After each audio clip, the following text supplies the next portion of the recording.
In 2008, Forbes magazine listed Tony Elumelu as one of the most influential figures in African business.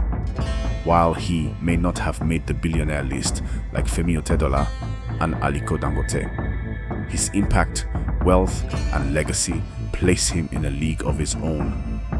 Over the years, his influence has only grown, cementing his status as one of the most powerful black businessmen in Nigeria. But this didn't just happen overnight. We hear about successful entrepreneurs all the time, but there are a few who are just different. Visionaries who have mastered the art of building wealth, creating jobs, and transforming entire economies.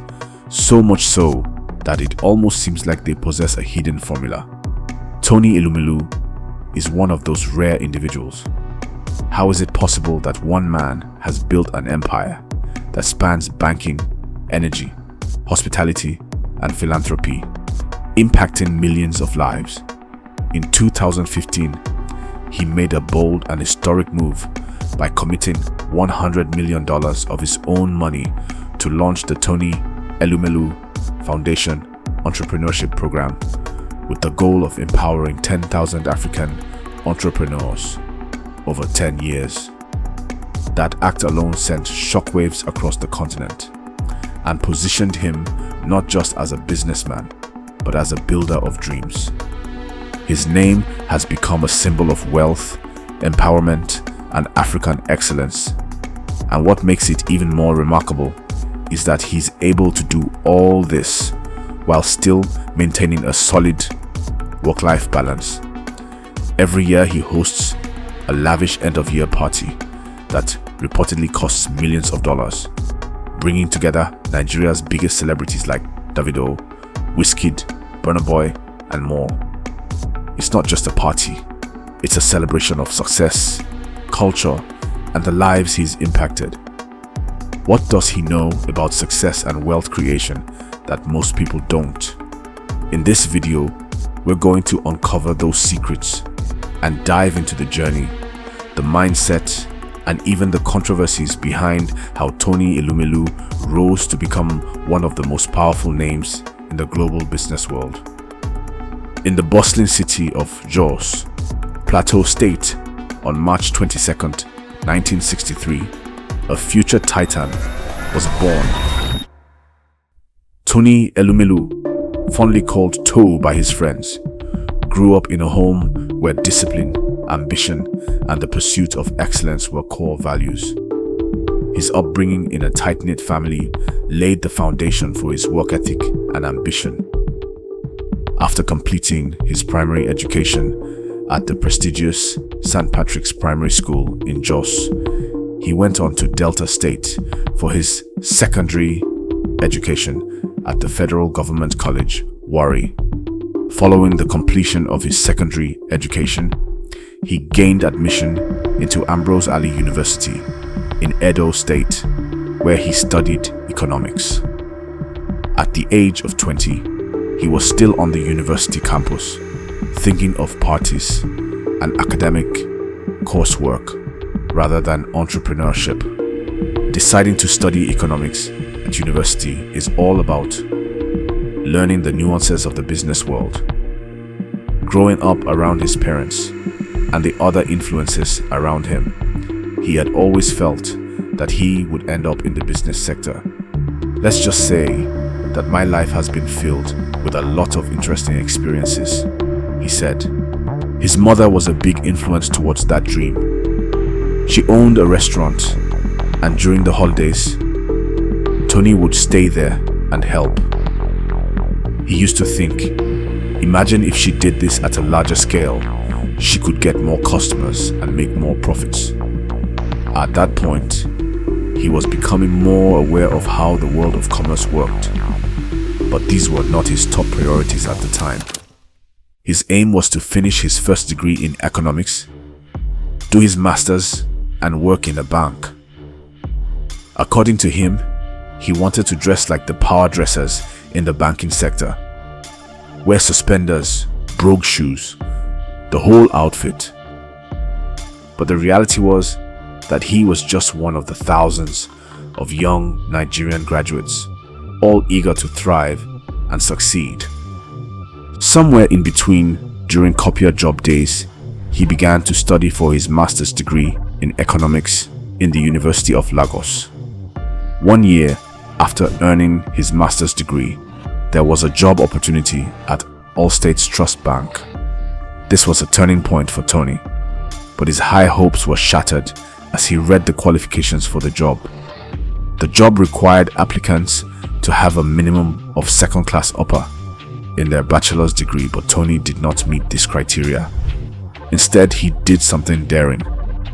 He proceeded to apply for the job, but indicated that although he did not meet the bachelor's degree qualification, if given a chance, he would prove himself beyond doubt. For Tony, this was an opportunity of a lifetime. Tony and his team engineered a 3-tier strategic plan for business transformation. They diligently executed the first and second phases. In preparation to execute the third phase of the transformative journey, Tony recognized the need to enhance his own leadership capabilities. This led him to enroll at Harvard Business School, setting the stage for today's full circle moment. In 2005, Tony took the industry by storm when he led his little Standard Trust Bank to acquire the older, more established United Bank for Africa, UBA, which at the time was Nigeria's third largest financial services institution. But he not only knew what he was doing, he had a clear eye on where he was headed. That would become clearer years later as he shifted attention to Africa to make UBA the bank for Africa, not only in name, but in terms of footprints on the continent. What was a dream gradually became a reality. As a testament to his hard work and resilience, it didn't take long for UBA to become a Pan-African institution with over 1 million customers, expanding operations into 20 African countries, with offices in Paris, London, New York, and recently Dubai. The symbol we chose, the mustard seed, now the current UBA logo, has truly borne fruit, he said. He has successfully transformed UBA into a Pan-African banking behemoth. In 2010, a policy pronouncement by the Central Bank of Nigeria, CBN, which pegged a 10-year tenure on bank CEOs, led to Tony's early retirement as managing director of UBA. Some people thought that his leaving UBA would diminish his influence or taint his career, but to everyone's surprise, his stock continued to rise significantly higher. As a forward-thinking man, having channeled his passion, commitment, and dedication to championing the development of the African continent, armed with the knowledge, expertise, and understanding of economic opportunities that exist in Africa, he founded Heirs Holdings in the same year, a family-owned investment company committed to improving lives and transforming Africa through long-term investments in strategic sectors of the African economy, including financial services, hospitality, power, energy, technology, and healthcare. Today, Heirs Holdings and its investee companies employ over 30,000 people while empowering thousands more across Africa. His investments in the hospitality sector led to his controversial takeover as Transcorp PLC chairman, a position previously held by his friend Femi Otedola.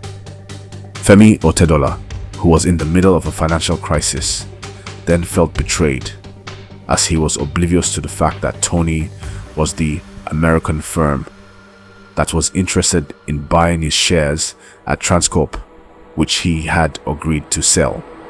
In 2010, Tony and his wife founded the Tony Elumelu Foundation, which is an African non-profit organization headquartered in Lagos, Nigeria. It is now a pioneer member of the Global Impact Investment Rating System. The foundation has become the hallmark of Africa's sustainable development and a leading champion of youth entrepreneurship on the continent. This foundation has funded, mentored and trained over 25,000 African entrepreneurs since 2015, and over 1 million young Africans being supported as it champions entrepreneurship as the engine for the economic transformation of Africa. Tony's businesses and foundation were inspired by his economic philosophy of Afrocapitalism, which positions the private sector as an important contributor to Nigeria and Africa development, and most importantly, entrepreneurs as the catalyst for the social and economic development of the African continent.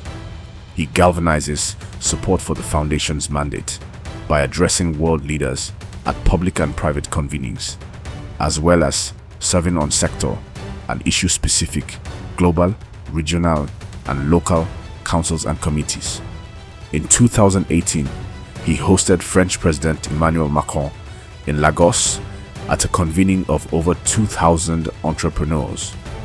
In 2020, he was named Time's 100 Most Influential People in the World and honored with Belgium's highest national honor, recognized for his business leadership and economic empowerment of young Africans. Tony has been back to UBA since 2014 and currently chairs the board of the United Bank for Africa. He has been cited with his Range Rover Vogue on a number of occasions.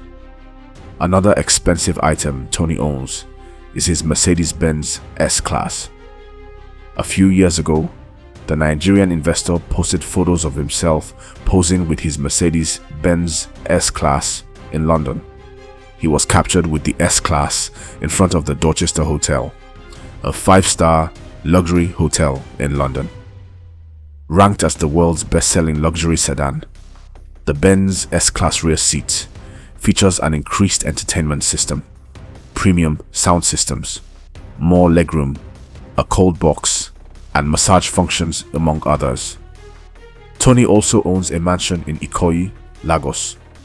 While details of the house are sketchy, the successful businessman has hosted influential figures like Davido, Wizkid, Victor Osimhen, and Nigeria's President Bola Ahmed Tinubu in his home. Features of the mansion include, but are not limited to, a well-spaced library, swimming pool, a large kitchen, playground, living room, and private office. He was also awarded the honorary degree of Doctor of Business Administration, Hon DBA, from Benue State University in 2010, the African Business Leader of the Year, award by the Corporate Council on Africa in 2012, the national honor of Commander of the Order of the Niger Con for his service in promoting private enterprise in 2012. The list goes on. Fostering partnership and championing a new Africa, Tony Elumelu has met with various world leaders, including King Charles III, Joe Biden, Barack Obama, and French President Emmanuel Macron in various global forums and summits. Adding to his growing list of accomplishments, recently, the International Monetary Fund appointed Tony Elumelu, the founder and group chairman of Heirs Holdings, to its advisory council on entrepreneurship and growth. A self-made entrepreneur, Tony Elumelu's entrepreneurship embrace is fundamental to his concept of Afrocapitalism. His belief that Africa's private sector can and must play a leading role in the continent's development by making long-term investments that deliver social and economic value. As far as Africa is concerned, husband to Awole Elumelu and father 7 lovely children, including triplet girls and twin boys, in his words he said, "I owed my accelerated career and successes to 2 things, hard work and luck, and I know firsthand that these factors are inextricable in success. A true leader is one who is committed to a higher purpose that most others do not yet see." Tony Elumelu is testament to this fact.